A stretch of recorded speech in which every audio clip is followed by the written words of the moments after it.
So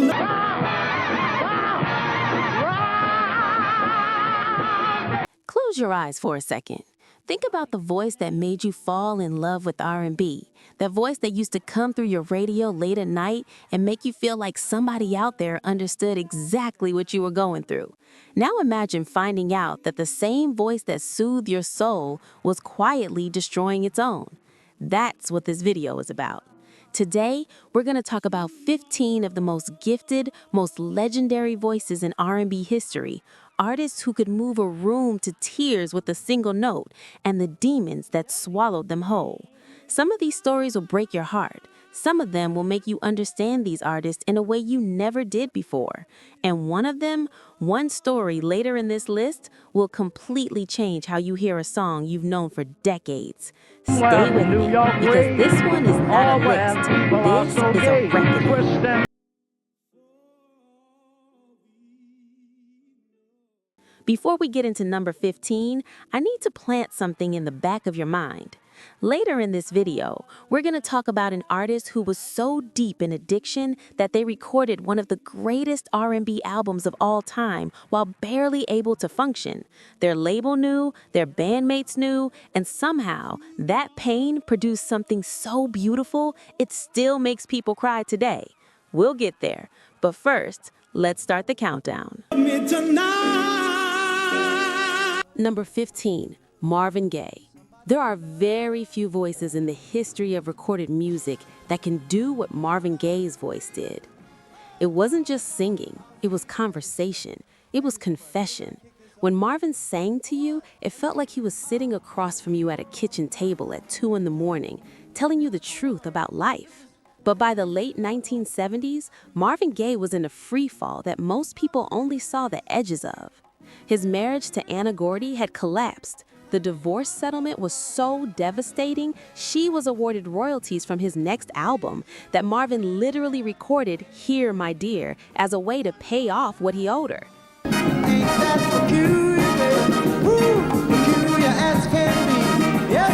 He was bitter, he was broken, and he was using cocaine heavily to numb the weight of all of it.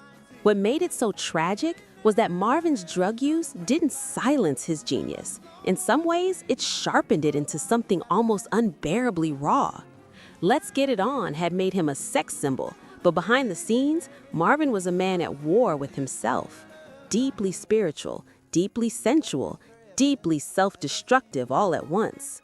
He fled to Europe in the early 1980s to escape his debts and his demons, lived in Belgium for a time, found some peace, came back with Midnight Love and gave us Sexual Healing, a song about needing something to hold on to when everything inside you is unraveling. He was 44 years old when he died, one day before his birthday in 1984. The cocaine never killed him directly, but it was part of the long erosion of a man who felt everything too deeply and never quite found a way to carry it safely. Where were you the first time you really heard Marvin? Not just heard him, but felt him. If Marvin's story is about a genius slowly unraveling, the next artist on our list is about someone who burned so bright, so fast, that the flame consumed everything before the world was ready to let go. Number 14, Donny Hathaway. Donny Hathaway is one of those names that R&B people say in a certain kind of reverent hush. If you grew up in the 70s, you know. You know what it felt like to hear "A Song for You" for the first time. The way his voice climbed and bent and broke and somehow still held together. It was the sound of a man feeling things most people are too afraid to feel out loud. But Donny Hathaway was fighting something invisible and relentless. A severe mental illness that doctors at the time barely understood, combined with a dependency on alcohol and medications that were supposed to help, but often made things worse. He was a child prodigy, studied at Howard University on a fine art scholarship, could play any instrument, arrange any song, hear a piece of music once, and reproduce it from memory. The gifts were staggering. But the internal world was turbulent in a way that no amount of talent could fix. His collaborations with Roberta Flack, Where Is the Love, The Closer I Get to You, were some of the most gorgeous moments in 70s soul. And yet, during that same period, Donny was being hospitalized, struggling to hold himself together between studio sessions. In January of 1979, Donny Hathaway fell from the 15th floor of a New York hotel. He was 33 years old. The music he left behind sounds like someone trying to reach through the radio and tell you that you are not alone, which makes it all the more painful to know how alone he must have felt. From a voice that carried incredible pain inward, we move now to an artist whose addiction played out in a far more public, far more turbulent way, and whose survival was nothing short of miraculous. Number 13, Sly Stone. Now, Sly Stone sits in that unique space where R&B, funk, and soul all meet, and nobody disputes that he helped build the foundation that so many artists after him stood on. Sly and the Family Stone were revolutionary. Everyday people, thank you for letting me be myself again. It's a family affair. This was music that broke down walls between races, between genres, between generations. Sly was ahead of everything. And then the drugs took over. PCP, one of the most destabilizing substances a human being can consume, became Sly's constant companion through the early 1970s. His behavior became erratic. He'd miss concerts entirely, just not show up. When he did appear, he was sometimes barely coherent. Band members left, record labels grew nervous. The tragedy of Sly Stone is that he kept making music even through the haze. There's a Riot Going On, recorded during the depths of his addiction, is a dark, paranoid, murky masterpiece. An album that sounds exactly like what it was, a genius operating from inside a fog, making art out of his own disintegration.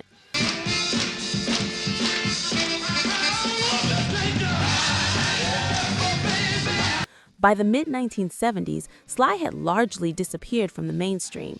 He spent decades cycling in and out of stability, never quite recapturing what he had, never quite letting go of the music either.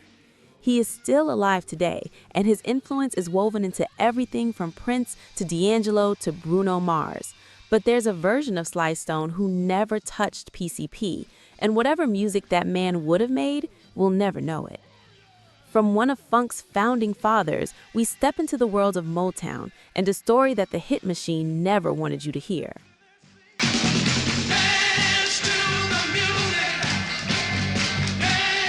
Number 12, Eddie Kendricks. If you rode out the 1960s and 70s with the Temptations, you know Eddie Kendricks' falsetto like you know your own name. That voice, light as air, precise as a surgeon, capable of carrying a melody higher than you thought a human voice could go. Just my imagination, the way you do the things you do. Eddie was the delicate, soaring counterpoint to the group's deeper tones. But leaving the Temptations in 1971, a decision Eddie felt was necessary for his artistic freedom, began a slow and painful descent. His solo career had real moments of brilliance. Keep On Truckin' was a genuine crossover smash in 1973.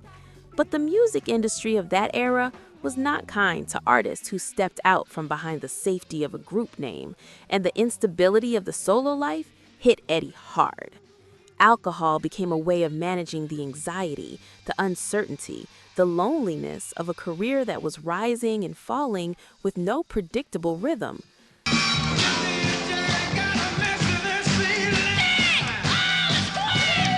By the 1980s, Eddie Kendricks was struggling financially and personally in ways that broke the hearts of everyone who knew him. He and David Ruffin, another Temptation we'll meet later on this list, were performing together at small venues, trying to stay relevant, trying to hold on. Eddie Kendricks passed away from lung cancer in 1992 at 52 years old. But his voice? That falsetto? That is the sound of a man who made heaven feel reachable. And speaking of David Ruffin, we can't go much further down this list without talking about one of the most heartbreaking stories Motown ever produced. Before we continue, can I ask you for a small favor? Only a tiny percentage of the people watching this channel are actually subscribed. That means more than 95% of you enjoy the videos but haven't joined the family yet. And honestly, that part stings a little. Videos like this don't just happen. They take hours of digging through old records, researching artists, double-checking facts, restoring audio, writing scripts, and editing visuals, all to bring back memories and give these songs the respect they deserve. If this channel has ever helped you rediscover a forgotten track, made you smile, relax, or feel a little nostalgic, that's exactly why it exists. So before we move on, take just a second to hit subscribe. It's completely free, but it truly means the world to us. It tells YouTube that this music still matters and that the work behind these videos is worth supporting. All right, now let's get back to the music. Number 11, David Ruffin. David Ruffin's voice was the kind that made you stop whatever you were doing. My Girl, Ain't Too Proud to Beg, I Wish It Would Rain. When David stepped to the mic with the Temptations, there was no question who owned that room. He sang with a desperation and a conviction that felt almost dangerous, like he was giving you something he couldn't afford to lose. And that was exactly the problem.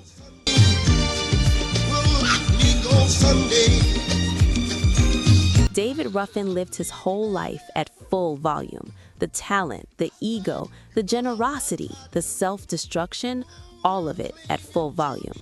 He was kicked out of the Temptations in 1968 after years of erratic behavior, missed rehearsals, and an ego that had outgrown the group's patience. His solo years had real moments. Walk Away from Love was a legitimate hit in the mid-1970s, but crack cocaine entered David's life in the 1980s, and it took almost everything that was left. By the time he and Eddie Kendricks were doing small reunion shows together, both men were shadows of what they'd been. A man who once commanded the stage at the Apollo, who the Motown machine had built into a star, reduced to accepting advances from old acquaintances to fund his habit. David Ruffin died of a cocaine overdose in Philadelphia in 1991. He was 50 years old. At his funeral, Michael Jackson paid for everything, because that's how much that voice had meant. Does his name take you somewhere? A slow dance, maybe. A summer afternoon with the radio on. We're about halfway through this list, and I want to remind you, we still have 10 more stories to tell.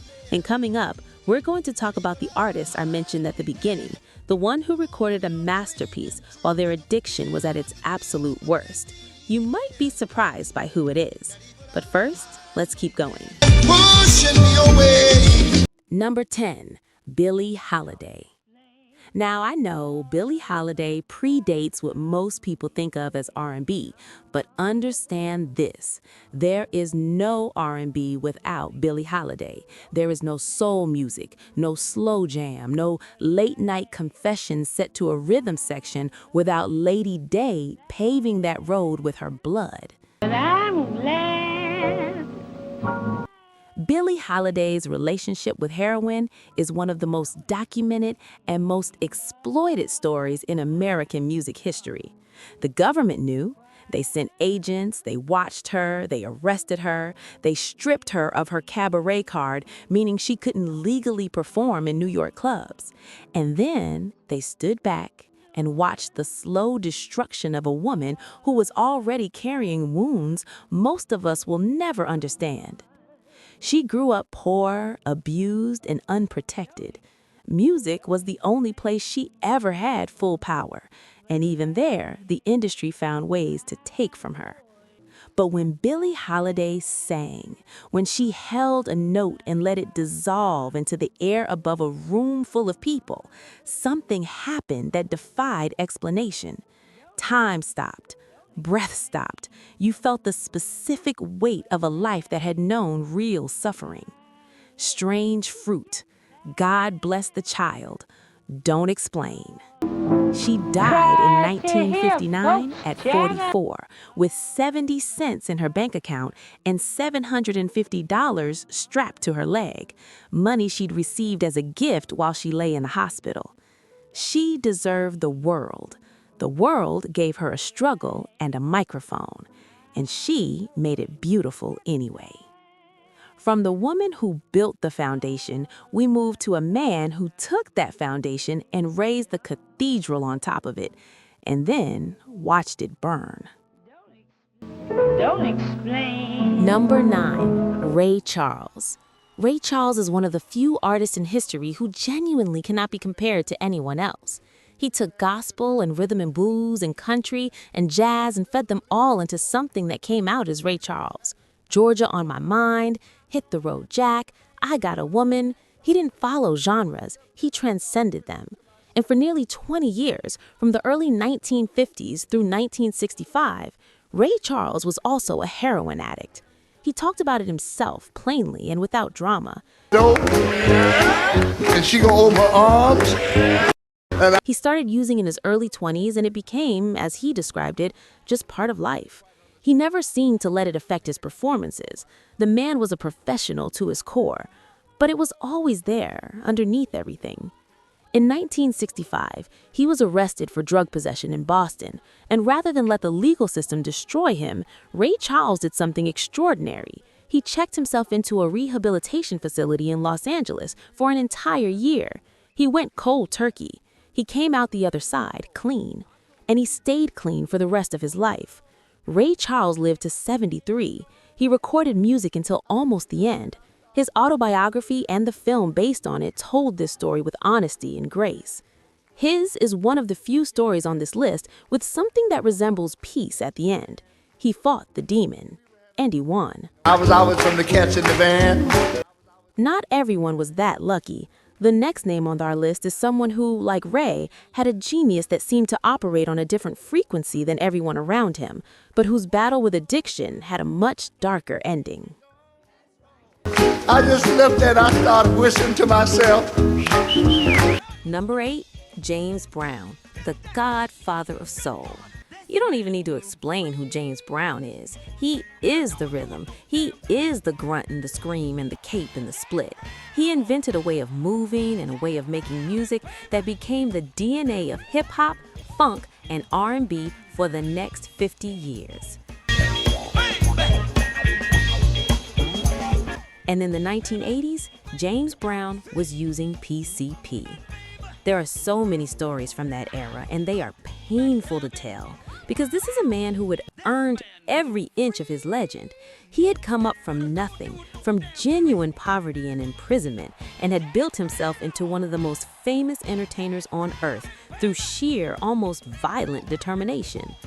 But the man who was arrested in 1988 after a multi-state police chase, strung out, paranoid, a shotgun in a building, that was a man the drugs had taken somewhere very dark. James Brown served time, came out, went back to performing. His live shows in the 1990s were still extraordinary, even as the people around him worried about what was happening behind the scenes. James Brown! He passed away on Christmas Day, 2006. An autopsy revealed multiple substances in his system. The legacy is untouchable, but the man who carried that legacy suffered in ways the spotlights never showed. We're now moving into the top 7, and the stories here get heavier, more intimate, more devastating. The next artist is someone whose addiction unfolded almost entirely in public, and yet somehow remained misunderstood for decades. James Brown!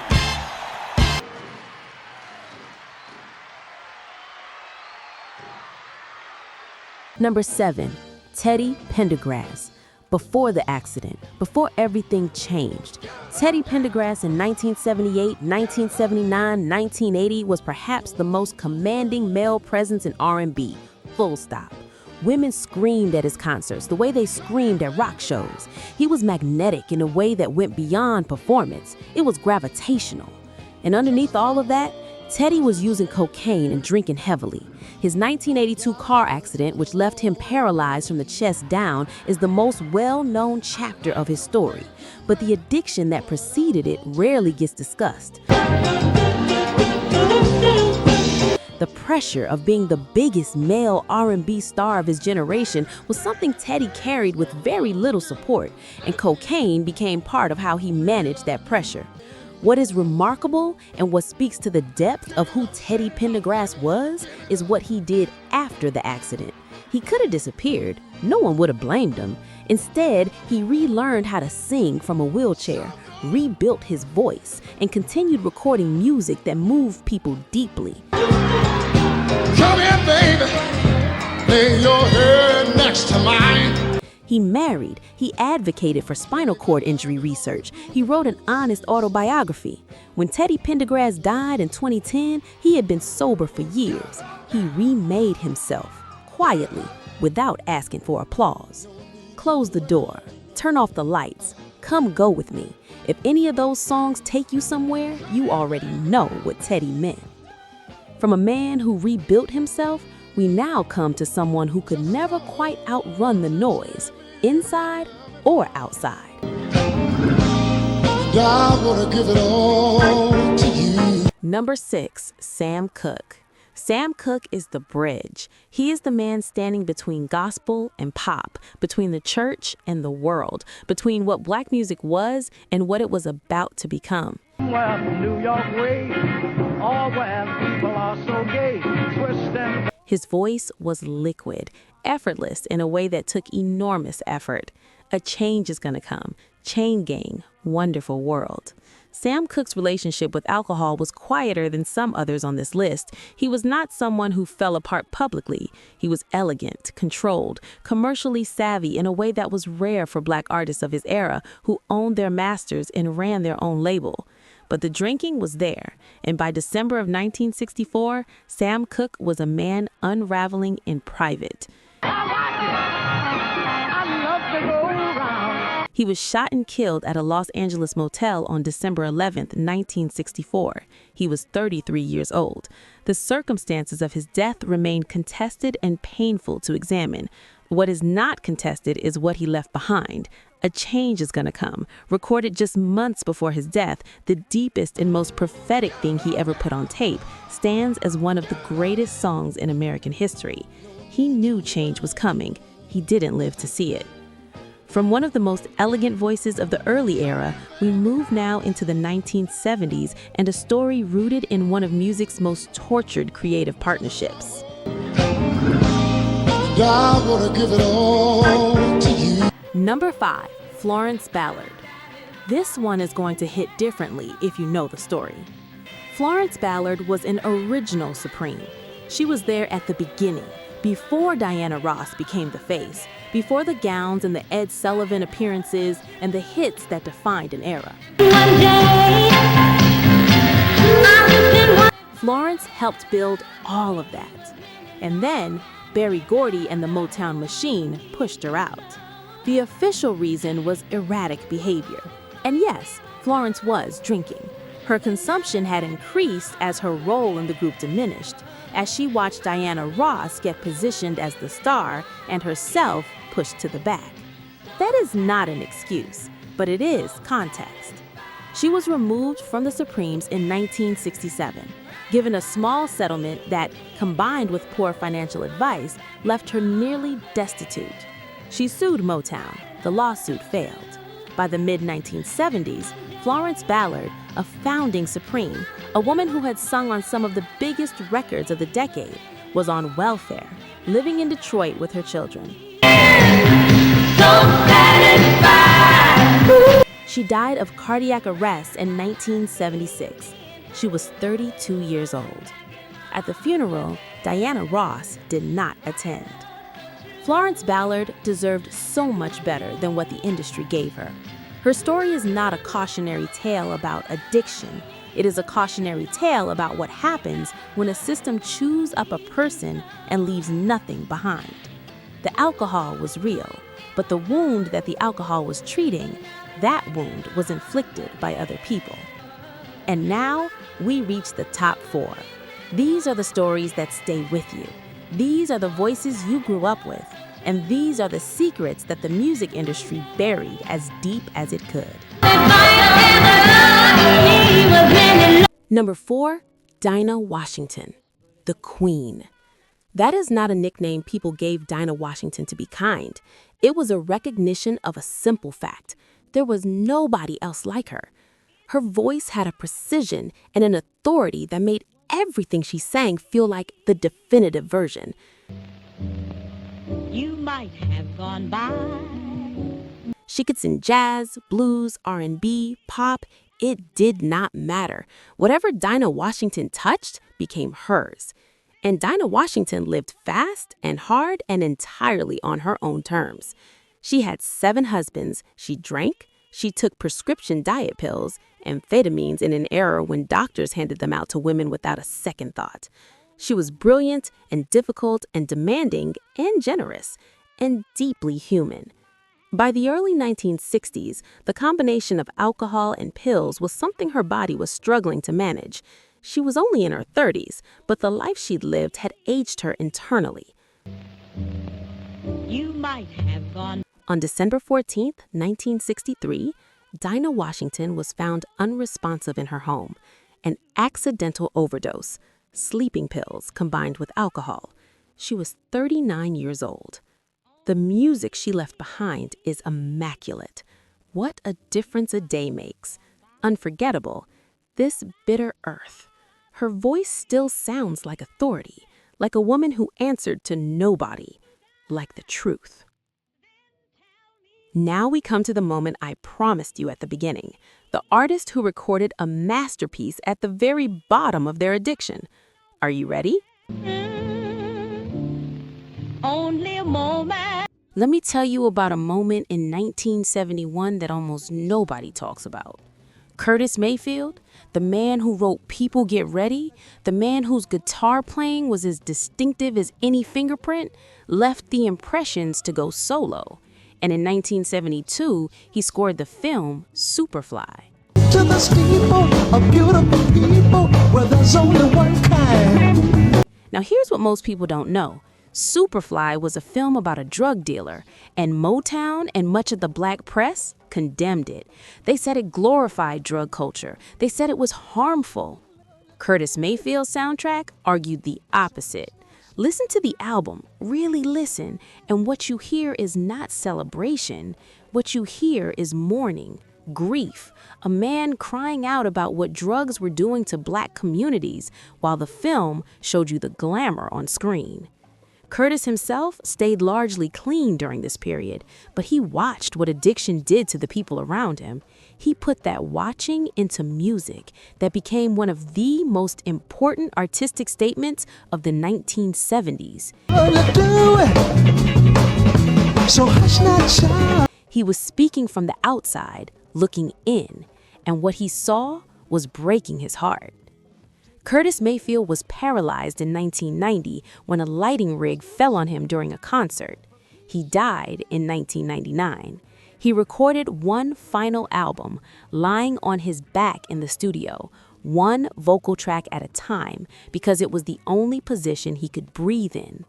Some people are made of music all the way down to the bone. Number 2, Marvin Gaye, Deeper Revelation. I told you we'd get back to Marvin. Now let me tell you the full story. Marvin Gaye owes his ex-wife a fortune. His label is frustrated with him. He is using cocaine daily. He is living at various points on a tour bus because he has no stable home. He is a man in ruins. That is very evident as I see you here. And in this condition, broke, high, heartbroken, spiritually hollowed out, Marvin Gaye walked into a studio and recorded Here My Dear, a double album, named after his ex-wife, Anna, because the royalties from it would go directly to her as part of the divorce settlement. He was literally required by a court to make a record for the woman he was furious with. What he made was one of the strangest, most honest, most devastating albums in the history of R&B. It barely sold when it came out. critics didn't know what to do with it. It was too personal, too strange, too unguarded. Someone there might see. We never. Decades later, Here My Dear is considered a masterpiece. A man made art out of the worst moment of his life because making art was the only thing he knew how to do. That is what I meant at the beginning of this video. That is the album. That is the story. Cocaine made Marvin's life smaller, but it couldn't touch what lived inside him. Gonna leave this old town right away. Number 1 on our list is a name that not enough people say anymore. Little Willie John. If you're under 50, you might not know this name, and that is the tragedy. Little Willie John was a child prodigy from Detroit who signed with King Records at 18 years old and recorded Fever before Peggy Lee ever touched it. Gonna treat me right, you give me fever. His version was rawer, hotter, more dangerous. He had a voice that was too big for a small frame, passionate, pleading, achingly tender. Need your love so bad. Talk to me, all around the world. James Brown called Little Willie John the greatest singer he ever heard. Not one of the greatest, the greatest. And Little Willie John had a temper that his talent couldn't contain and an alcohol problem that no one around him knew how to address. In 1966, he was convicted of manslaughter following an altercation at a party. He was sent to Washington State Penitentiary. He died there in 1968. He was 30 years old. The official cause was listed as pneumonia. His family always believed there was more to the story. Bless my soul, I love. He left behind a catalog of recordings so beautiful, so ahead of their time, that artists are still sampling and covering them today. He was there at the very beginning of what R&B would become, and the world moved on without stopping to properly grieve him.